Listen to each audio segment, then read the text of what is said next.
मनुष्य के शब्दकोश में असंभव है, लेकिन ईश्वर के शब्दकोश में कहीं भी असंभव नहीं है।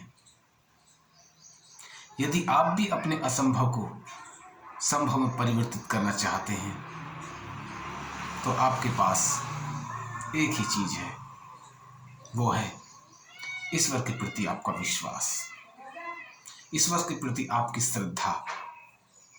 हरे कृष्ण दोस्तों, मैं हिमेश नागर।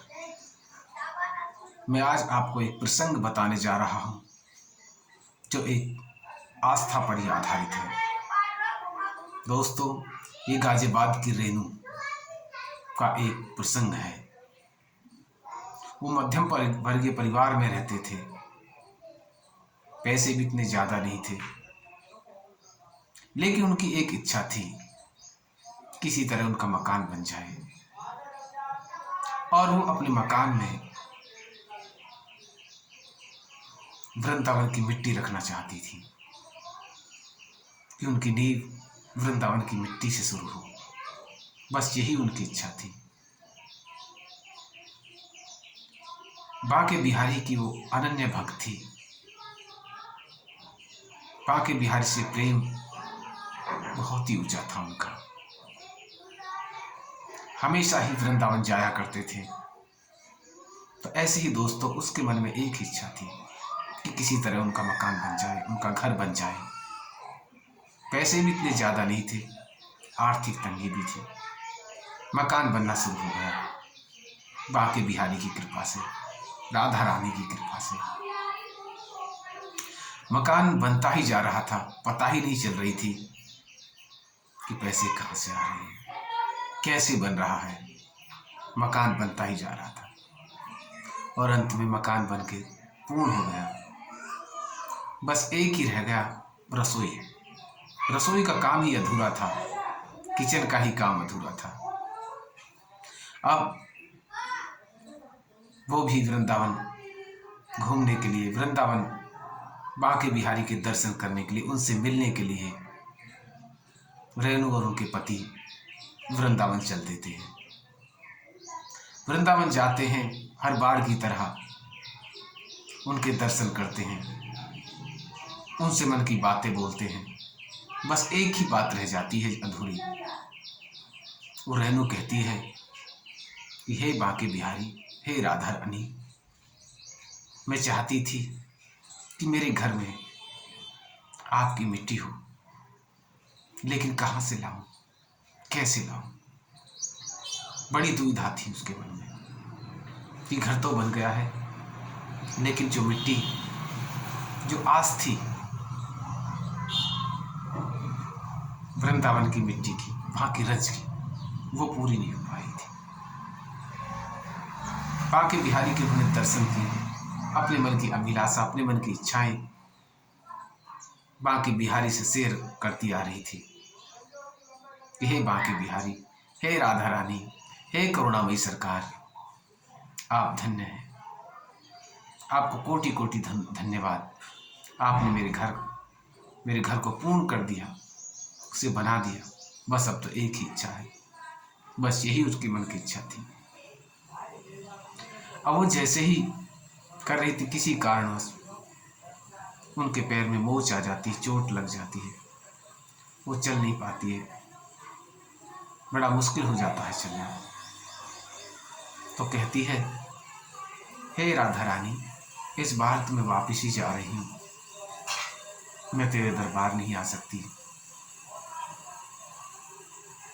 और वो वापस जाने के लिए तैयार होती है कि अगली बार कभी आएंगे तो बरसाना भी जाएंगे।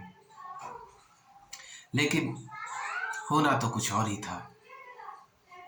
उनके पति ने कहा, चलो बरसाना चलते हैं, राधा रानी से मिलते हैं। उनके पैर में चोट लगने के बावजूद भी वो वहां चल देते हैं। वहां जाते हैं तो उसे राधा रानी के मंदिर में सेवा मिलती है, झाड़ू लगाने की, सफाई करने की। वो बहुत खुश होती है कि राधा रानी के श्री चरणों में मुझे सेवा मिली है, उनके श्री मंदिर में ये सेवा मिली है। बहुत खुश थी। काफी समय बाद राधा रानी के मंदिर आई थी। बरसाना आना हुआ था। अब एक बार जब वो साफ सफाई कर रही थी, झाड़ू पोछा कर रही थी मंदिर में, एक पुजारी, एक बाबा जी थे जो वैसे तो फटेहाल थे, लेकिन उनका चेहरे का तेज अलग ही दिखाई दे रहा था। उन्होंने आकर के कहा, बेटी तू आ गई? रेनू ने पूछा, बाबा क्या आप मुझे जानते हैं? उन्होंने कहा, काफी दिन हो गए तुम आती जाती रहती हो, मैंने तुम्हें कई बार देखा है। ऐसे कहकर के वो चले जाते हैं। फिर आरती का समय होता है, मंदिर में भीड़ जुटने लगती है। भीड़ की वजह से रेनू और उनके पति मंदिर में भीड़ के बिल्कुल पीछे खड़े होते हैं और आरती में शामिल होते हैं, क्योंकि भीड़ ज़्यादा थी, आगे जाना मुश्किल था। पीछे से ही राधा रानी के दर्शन करते हैं, आरती करते हैं। कुछ समय बाद पुजारी हाथ में थाली लिए हुए और थाली में मिट्टी रखी हुई थी और जोत जल रही थी मिट्टी के ऊपर, और भीड़ को चीरते हुए आते हैं और आकर के रेनू के सामने खड़े हो जाते, कहते हैं, लीजिए ये मिट्टी आप अपने घर ले जाइए, राधा रानी ने भेजी है। ऐसा देख करके रेनू भाव विभोर हो जाती है। वो कहती है, हे राधा रानी, हे करुणामयी सरकार, हे ब्रह्मांड को चलाने वाली, तू कितनी दयालु है, तू कितनी करुणामयी है। और ऐसे भाव व्यक्त करने लगते हैं।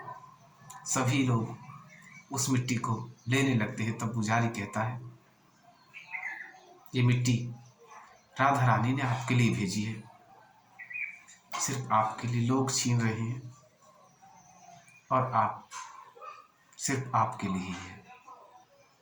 ऐसे कहकर वो रेनू उस मिट्टी को ले लेती है और मनी मन प्रार्थना करती है, हे राधा रानी, आपके सिर चरणों में हमेशा मेरा मस्तक है। वो घर जाती है, जो किचन अधूरा था, जो रसोई अधूरी थी, उस मिट्टी को वहीं रखती है और उसका निर्माण करवाती है। जो रसोई राधा रानी के श्री रज चरणों की धूल से, मिट्टी से बनी हो, जो ब्रह्मांड स्वामिनी है, जो संपूर्ण ब्रह्मांड को चलाने वाली हैं, उससे बने, तो कभी हो सकता है किसी चीज़ की कमी हो जाए। तो दोस्तों, अगर ईश्वर के प्रति आपकी आस्था अटूट है, बस एक विश्वास ही होता है, एक आस्था ही होती है, वो सब जगह आपको नजर आते हैं। वो आपको हर पल आपके पास रहते हैं, हर पल आप पर ध्यान देते हैं, आपकी हर एक सोच से वो वाकिफ होते हैं कि आप क्या सोच रहे हैं किस समय। इसलिए कभी ये ना सोचें कि हमारी आवाज़ उन तक नहीं पहुंच रही है। आप दिल से पुकारो, वो आपकी हर बात अवश्य सुनते हैं और उसे पूर्ण अवश्य करते हैं। बस जरूरत है तो हमें उन पर भरोसा, उन पर विश्वास करना चाहिए। अगर हमारा विश्वास अटूट है तो ऐसा हो ही नहीं सकता कि वो हमारे विश्वास को तोड़ दे। तो दोस्तों, ईश्वर के प्रति अटूट आस्था रखिए, विश्वास रखिए, आपके हर कार्य स्वतः ही हो जाएंगे। हरे कृष्ण दोस्तों।